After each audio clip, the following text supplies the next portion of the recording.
If you woke up in the world of 28 days later, there's a good chance you'd be dead before you even understood what happened. Not because an infected person caught you, because by the time you open your eyes, the outbreak is already over. You wake up in a hospital after 28 days in a coma, the doctors are gone, the nurses are gone. Nobody is coming to check on you. Somewhere during the last month, Britain collapsed so completely that an entire hospital was abandoned with patients still inside. And that's what makes this apocalypse different. Most survival stories begin when society starts falling apart. This one begins after society has already lost. The government is gone, the power grid failed weeks ago, water treatment plants stopped operating, food deliveries stopped, hospitals became death traps. Entire sections of London emptied out so quickly that it almost looks like everyone vanished overnight. At first, that might sound like good news. Fewer people should mean fewer infected. The reality is much worse, because every day you spend alive in this world creates a new problem the previous day didn't have. The water gets dirtier, food gets harder to find, buildings become more dangerous, survivors become more desperate, and while everyone is focused on the infected sprinting through the streets, the world around them is quietly becoming uninhabitable. That's the detail most people miss about 28 days later. The infected are terrifying, but they aren't the reason this world is doomed. They're just the reason nobody notices the other threats until it's too late.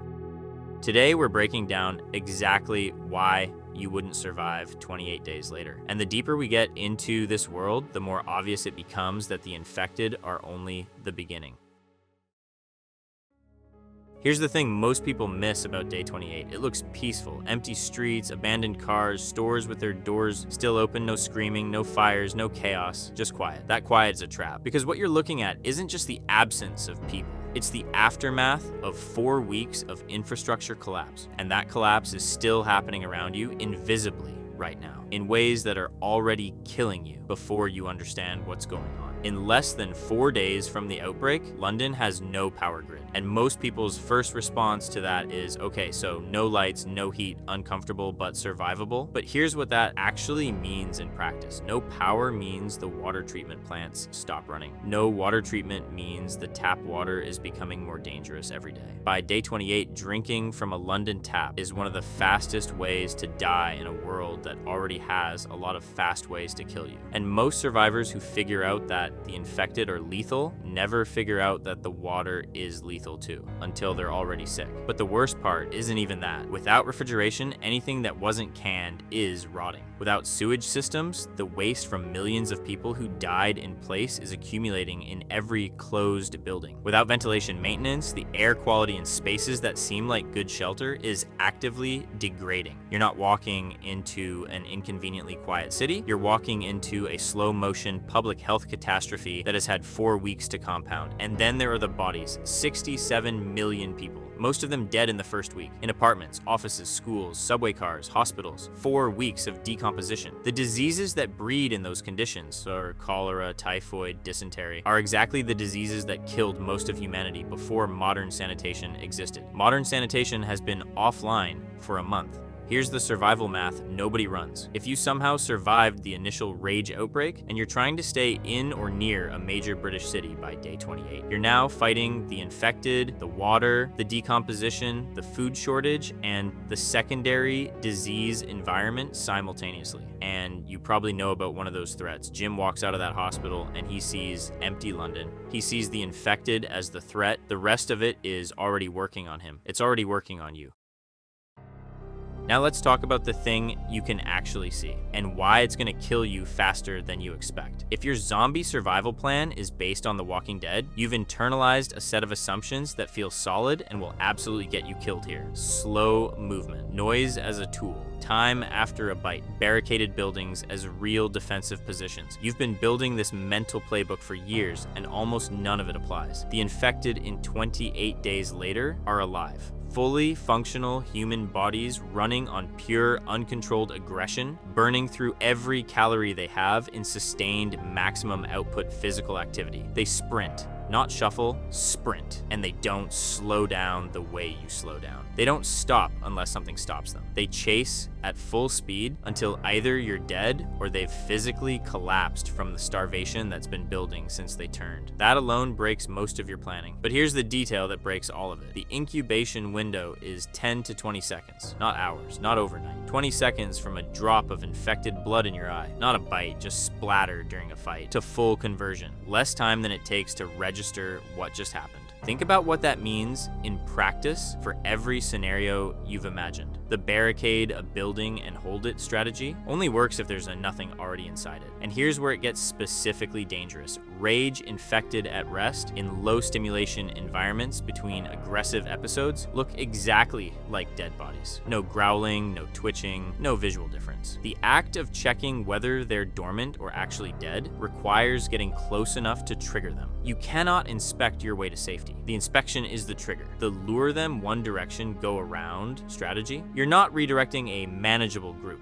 You're announcing your location to everything within earshot from every direction at once, and they close the distance faster than you're expecting. And the someone got bit, watch them for symptoms protocol, there are no symptoms. There's normal, and then there's 20 seconds later. That's the entire window. Selena figured this out early. She's traveling with a man named Mark when she meets Jim. During a fight with infected, blood gets on Mark. Could be his, could be theirs. She doesn't check. She doesn't give him 30 seconds to show something. She pulls a machete and kills him in 3 seconds. Jim is horrified. Selena is doing the only thing the math allows. In 10 seconds you could turn, she tells Jim. So if it happens to you, I'll do it. And if it happens to me, you have to do it to me. Here's the uncomfortable part. You could not follow that rule. Not reliably, not on demand, not with someone you've been traveling with for a week. Selena made that decision on day one and rebuilt herself around it over weeks of surviving. She doesn't decide in the moment, she executes a decision that was already made. You're making it now, sitting here, and there's an enormous gap between making it here and making it when it counts in under 20 seconds, on incomplete information, on someone you know. That gap is one of the main ways this scenario kills you. And there's one more thing almost nobody thinks about when it comes to the 20-second window. It changes how you fight. Every close quarters engagement carries a secondary exposure risk you cannot fully eliminate. Blood splashes in a confined space, in the dark, trying to keep an infected away from your face. Some of that is going to go somewhere you don't want it, which means every time you engage infected directly, you're also gambling on incubation. And you're gambling 20 seconds. The violence is never just violence here. It's always also a clock. Your first 48 hours, let's actually walk through them. You're out of the hospital gown, no equipment, no supplies, no information. The first urge, before strategy, before anything analytical, is to call out, to break the silence, to find another person. Do not do this. I know how that sounds sitting here, but sustained silence in a completely empty city is not something your nervous system handles quietly. Human beings are social animals, and the specific distress of total isolation, no voices, no feedback, no confirmation that your choices are correct, is a physiological event, not just an emotion. It degrades your decision making. It produces an overwhelming biological push to make noise, to announce yourself, to find out if anyone is out there. And that push is exactly how Jim ends up in the church. He finds Westminster Bridge empty, Trafalgar Square empty. He reads newspapers scattered on the ground, orients himself. That's correct, gather information. And then he sees a church, and every social instinct he has says go in. Churches mean community,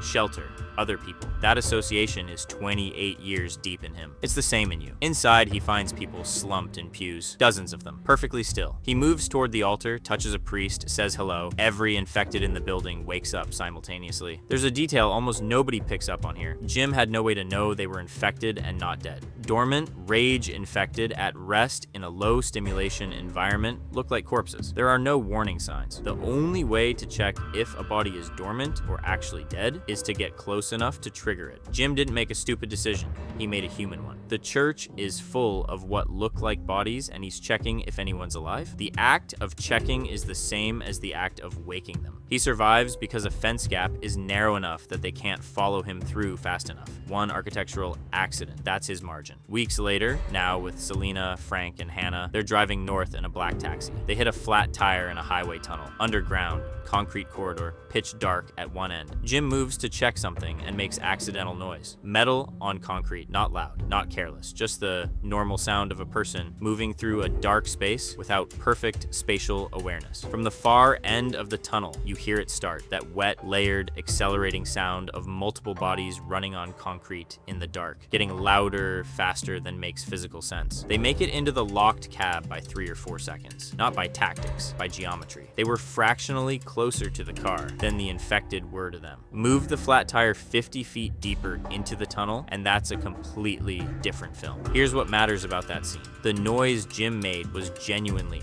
accidental. He was being careful. It happened anyway. You make involuntary sounds every day of your life. A stumble, a dropped object, clearing your throat, the involuntary intake of breath when something scares you. In this world, every one of those moments is the tunnel. The question of whether something is within earshot when it happens is entirely outside your control. You can minimize noise, you cannot eliminate it, and minimize is not always enough. Frank. Let's spend some real time here because Frank is doing almost everything right, and what happens to him is the most important scene in the film. When the outbreak hit, Frank sealed his apartment immediately. Didn't wait for official guidance, didn't go outside to assess, didn't call anyone. He understood fast enough that the outside was death, and he made the call before the window for that decision closed. That window, in a rage outbreak, was probably measured in hours. Frank caught it. Since then, rationing with actual numbers, not feelings, maintaining water supply before pressure dropped, psychological maintenance of his daughter by approaching each day as a practical problem rather than an ongoing catastrophe. And he built an endpoint, a military broadcast, soldiers outside Manchester, a reason to move. That endpoint is the key thing. Static survival kills you slowly. Resources run out. Despair compounds. Psychological deterioration in sealed environments produces its own casualties over time. You need a destination, a specific route, a reason to leave. Frank has all three. The road north shows you what Britain looks like at day 28. Motorways jammed with abandoned vehicles wherever their drivers stopped. Farms with livestock wandering loose because nobody's fed them in 4 weeks. Service stations stripped to the shelves and left open, the infrastructure of modern life visible in its failure. Every abandoned car a record of someone who didn't make it. Every open door a record of what the panic looked like from the inside. They stop at a roadside gas station outside the city, mostly stripped. Frank finds a Pepsi can that rolled under a shelf, warm, flat, probably been there for weeks. Hannah takes one sip and her whole face changes. That's not a cute moment. That's the film showing you what 4 weeks of real rationing does to a person. One sip of warm flat soda is the best thing that's happened to her in a month. When you feel the weight of that, you understand how badly the food situation is. And you understand why Frank's discipline in stretching his supplies this long is genuinely remarkable. Because rationing under sustained stress over weeks while keeping a teenager alive and functional requires a psychological fortitude that most people do not have. Most people would have eaten through their supplies faster than planned. One extra portion on a bad day. A little more on another bad day, 2 weeks earlier than intended, and then what? Frank held the line. Every day for 28 days. They reached the military installation. Frank approaches correctly, stops, announces himself, waits. He has done everything right up to this exact moment. He catches a drop of infected blood in the eye from a corpse slumped over a rain barrel, standing still. Quiet courtyard, nothing happening. He looks at Hannah, 15 seconds. He spends all of them looking at her face. The soldiers arrive and put him down before he turns, and what the film is saying through Frank's death isn't anything about his mistakes. It's that the gap between doing everything right and surviving anyway is real and permanent and not something skill fully closes. You don't get to control for every variable. The randomness is built into the world. That's the most honest thing 28 Days Later says, and it says it through the death of the most competent survivor in the film. West's compound. In a complete societal collapse with no information and no way to verify anything, you move toward the checkpoint. Every piece of disaster response conditioning your entire life has given you points the same direction. Organized, armed authority plus infrastructure plus resources equals safety. That's the framework. That's what it means when the National Guard sets up after a hurricane. That's what an emergency broadcast directing you to a designated shelter means. West's setup looks exactly like that from the outside. Armed, fortified, food, structure, a commanding officer who seems rational. Everything your instincts are looking for. The second plan and the thing underneath the functioning compound doesn't reveal itself until you're already inside, and leaving isn't an option West is willing to give you. His soldiers have been isolated for weeks. They were losing hope. West gave them a reason to keep going. The infected are starving out. Humanity outlasts the virus if it holds on long enough. That argument is actually correct. It's literally how the film ends. But his second argument, the one about how they rebuild what the women who arrived at his compound were for, that's where the line moved. And here's what matters for your planning. It moved gradually. Men in extreme isolation with total power and no accountability don't usually make one catastrophic decision. They make a sequence of small ones, each one justified by necessity, each one a little further from where they started. The social mechanisms that prevent that drift, oversight, legal consequences, external accountability, the constant presence of other people watching, are exactly what a complete societal collapse removes. What's left is whatever internal moral framework the people running things managed to hold on to alone, West's didn't hold. And from outside the gate, you cannot tell the difference between a compound that held and one that didn't. You would go to the checkpoint. You'd have no reliable way to identify it as wrong before you were already inside it. That's not a failure of judgment. That's the fundamental problem with the absence of external verification in a collapsed society. You have no way to check. Your instincts say safety. They're wrong, and you won't know until it's too late to act on that information cleanly. Jim gets back to the manor. He releases the infected into the compound. He hunts West's soldiers through the burning house one by one. Methodical, bloodied, completely flat, and the way Boyle films it is deliberate. Jim's eyes are shot red from a head wound. His expression is gone. He moves through the dark like something that has cleared away everything except the single operational objective. Boyle intercuts it with shots of the infected. Same editing rhythm, same visual weight. The implication is not subtle. Selena finds Jim when it's over, and for one full second, her hand going to the machete before she consciously decides to, she cannot tell if it's still Jim, whether he turned from the virus or from something else, whether there's a version of surviving this that leaves you recognizable to the people who need to recognize you. He is still Jim. She sees it, but the machete came out first, and that moment, at 1 second, is what the whole film was building toward. Not the infected, not the soldiers. The possibility that you can survive it and still lose something that doesn't come back the same way. The film says Jim comes back. I think it genuinely believes that, but it doesn't let you believe it for free. So, why wouldn't you survive 28 days later? Because the incubation is faster than your decision-making can catch up to. The 20-second window requires a response that's already been made in advance, already wired past your emotional system, already a reflex. Selena built that over weeks. You're building it right now, and that's too late. Because the infrastructure collapse kills you quietly, in ways you're not looking for. You don't see the water becoming dangerous, you don't see the secondary disease environment building, the systems that were invisibly keeping you alive your entire life go offline, and you won't know until the damage is already compounding. Because your survival instincts were calibrated for a world where infrastructure is stressed, not absent. The church, the checkpoint, the urge to call out, all of it is correct in almost every other disaster scenario you've ever encountered. All of it fails here. Because noise is unavoidable for a human being over any extended period. You will slip. The question of what's within earshot when you do is outside your control. You can minimize, you cannot eliminate, and in this world, minimize is sometimes still not enough. And because the randomness doesn't care, Frank does everything right for 28 days. One drop of blood on a quiet afternoon. The gap between what you think you do and what this world actually requires, that's where almost everyone ends up.